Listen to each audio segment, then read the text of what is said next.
پاکستان تحریک انصاف ایک strong political party ہے. 70% لوگ اس کے ساتھ ہیں. 70% پاکستانیوں کے دل کے دھڑکن ہیں عمران خان صاحب. پہلے بھی ہم نے بہت سارے خدشات کا اظہار کیا تھا اس کے صحت کے بارے میں, اس کے رکھ رکھاؤ کے بارے میں, جہاں اس کو رکھا گیا ہے جو ایکسس اس کو نہیں مل جاتی, جس طرح وکلاء کی جو ملنا ہے اس پہ قدغن لگا ہوا ہے, اس پہ ریسٹرکشنز ہیں, ان کی فیملی ممبر سے ریسٹرکشنز ہیں. لیکن ہم نے ہمیشہ سے قانون کے دائرے میں رہتے ہوئے اسی عدالتوں میں آ چکے ہیں اور اس عدالتوں سے ریلیف کی امید لے کے ہم جاتے ہیں. آج بھی ہم نے ایک درخواست گزاری تھی جس میں راجہ صاحب پیش ہو گئے تھے اور انہوں نے صرف یہی کہا تھا کہ بہن کو, جو ایک ہی بہن ہے جو اس وقت باہر ہے, باقی تو انٹائر فیملی جو ہے وہ جیل میں ہے, ان کو آپ اجازت دے تاکہ خان صاحب سے ان کی ملاقات ہے اور ہمیں تسلی ہو کہ خان صاحب کی صحت ٹھیک ہے, اس کو ایکسس ہے اور بشرا بی بی کی بھی طبیعت ٹھیک ہو. اس کے ساتھ ہی ہم نے یہ کہا تھا کہ ڈاکٹر کو دے دے, کیونکہ ہمارے ساتھ شدید تحفظات ہے, خدشات ہے خان صاحب کی صحت کے حوالے سے. وہ آن اینڈ آپ جب ذکر کرتے ہیں, ہم کورٹ کو درخواست دیتے ہیں, وہ ملاقات بر وقت نہیں ہوتی, اس کا معائنہ بر وقت نہیں ہوتا. آج ہائی کورٹ نے جو آرڈر کیا ہے وہ آرڈر یہ ہے کہ آئندہ 17 تاریخ تک اس کیس کو ایڈجن کیا ہے. یہ ڈائریکشن دی ہے کہ سپرنٹینڈنٹ جیل میک شور کرے بہترین فیسلٹیز اس کو جیل میں اویلیبل ہو, لیکن جو بہن کی ملاقات ہے وہ 17 تاریخ تک رکھا ہے کہ بہن کے بعد ہو جائے.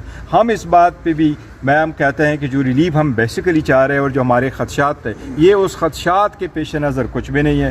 ہم پارٹی اپنی میٹنگ کرے گی, آئندہ کا لائحہ عمل وہ وضع کرے گی. ہم کوشش کریں گے کسی طریقے سے یہ ممکن ہو سکے کہ خان صاحب کے ساتھ اس کی فیملی ممبر کی یا ان کے جو ڈاکٹرز ہیں وہ ہر صورت جو ہے نا ایک ملاقات ہو سکے. میں ایک بار پھر حکومت سے بھی یہ درخواست کروں گا کہ ہر چیز کے لیے ہم کورٹ آتے ہیں, بٹ اس پہ کوئی قطعاً نہیں ہے کہ حکومت نہیں کر سکتی.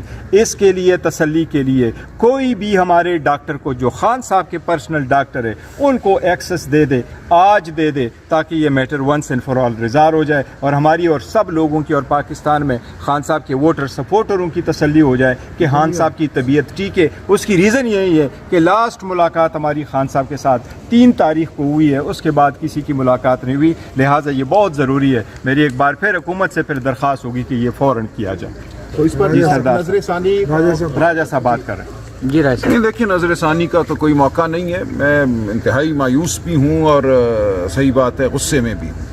ہم نے انسانی سطح پہ, انسانی ہمدردی کی سطح پہ کہا تھا کہ ایک لیڈر ہے جس کے حوالے سے پوری قوم کو تشویش ہے. 3 تاریخ سے آپ نے اس کو ایک کال کوٹھڑی میں ڈالا ہوا ہے, کسی کا اس سے رابطہ نہیں ہے. جو اطلاعات بار آ رہی ہیں وہ تسلی بخش نہیں ہیں. تو ایک ملاقات بہن کی ہو جائے, اس میں کوئی سیاسی عنصر نہیں تھا اور کوئی وجہ نہیں تھی اس ملاقات کو نہ کرانے کی. تو یہ کہنا کہ بہن بھی ایک لمحے کے لیے نہیں مل سکتی جا کے, کوئی ایسا بین نہیں ہے, کوئی ایسی چیز نہیں ہے جس میں استثناء پیدا نہ ہو سکتا ہو. تو میں انتہائی اس وقت غصے کے عالم میں ہوں. ہم فیصلہ کریں گے پولیٹیکل کمیٹی میں. ڈاکٹر کو نہیں جانے دیا, بہن کو نہیں جانے دیا, آگے اب ہم کیا لائے عمل اپنائیں. اس ملک میں اس وقت نہ مجھے قانون نظر آتا ہے, نہ شرافت نظر آتی ہے, نہ انسانیت نظر آتی ہے.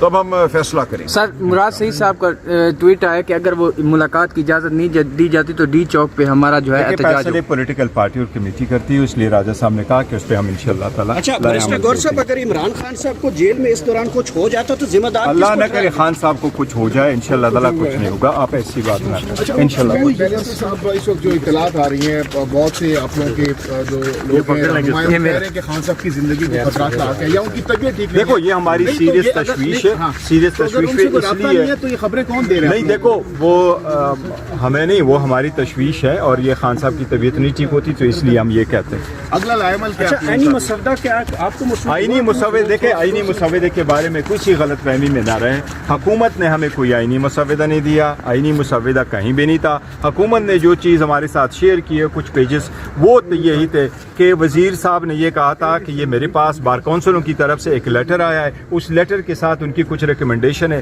وہ کمپیریزن ڈرا کیا تھا جو ایک لیک ورژن ہے اس کا, اور اس کے ساتھ وکیلوں نے اپنے بارے میں کہا دس از جو ہمارے ساتھ شیئر کیا ہوا, اور وہ بھی کمپلیٹ نہیں تھا, کچھ جو ہے نا آرٹیکلز اس سے ریلیٹڈ ہے. لہٰذا وکیل بھی وہی ہے جو ایک مخصوص گروپ کے وکیل ہیں. یہ مت سمجھے کہ وکیلوں کا کوئی متفقہ مسودہ حکومت کو دیا گیا ہے. یہ ایک گروپ جو ہے, بار کی سیاست میں لوگ آتے ہیں, ایک ووٹ سے ایک ممبر سے برتر ہو جاتے ہیں, وہ اپنے آپ کو کہتے ہیں ہم وکیلوں کے نمائندے ہیں. یہ اس گروپ کی طرف سے ایک ان کو ڈرافٹ دیا گیا ہے جو کہ ظاہر ہے حکومت کا اپنا ہی ایک طرح سے تجویز کردہ ڈرافٹ ہے، اب اس کو وکلاء پہ ڈال رہے ہیں. وکلاء بالکل اس چیز کو رد کرتے ہیں. کل ہماری بہت طویل ایک نشست human rights commission of Pakistan میں ہوئی، تمام ملک کے وکلاء اس میں شامل ہوئے. بلوچستان بار کا بالکل واضح موقف ہے، اس پورے آئینی پیکج کو فیڈرل کانسٹیٹیوشنل کورٹ کے تصور کو رد کرتے ہیں. اسی طرح منیر ملک صاحب نے کراچی سے بات کی، ہنا جیلانی صاحبہ نے بات کی. اس وقت کوئی ماحول نہیں ہے آئینی ترمیم کا. یہ تمام تر جو عمل ہے یہ بددیانتی پر مبنی ہے، لیکن بہرحال ہم اس کے ساتھ جڑے رہیں گے. یہ یو آئی کے ساتھ ہمارے بہت اچھے مذاکرات ہوئے ہیں. ہم سمجھتے ہیں اصولی موقف ہمارا ایک ہی ہے. ہم کوشش کریں گے کہ آئینی ترامیم اس وقت اس ماحول میں نہ ہوں، لیکن اگر ناگزیر ہوئیں تو ہم اور جے یو آئی انشاءاللہ مل کر کوئی صحت مندانہ قدم اٹھائیں گے. اچھا ایک چیز دیکھ لیجیے گا، دیکھو حکومت نے جو ڈرافٹ شیئر کیا ان کا بھی یہ نہیں تھا کہ یہ یونانیمس وکیلوں کی طرف سے آیا، اور انہوں نے 10 کا ذکر کیا تھا کہ ان کی طرف سے آیا. سر جی آپ یہ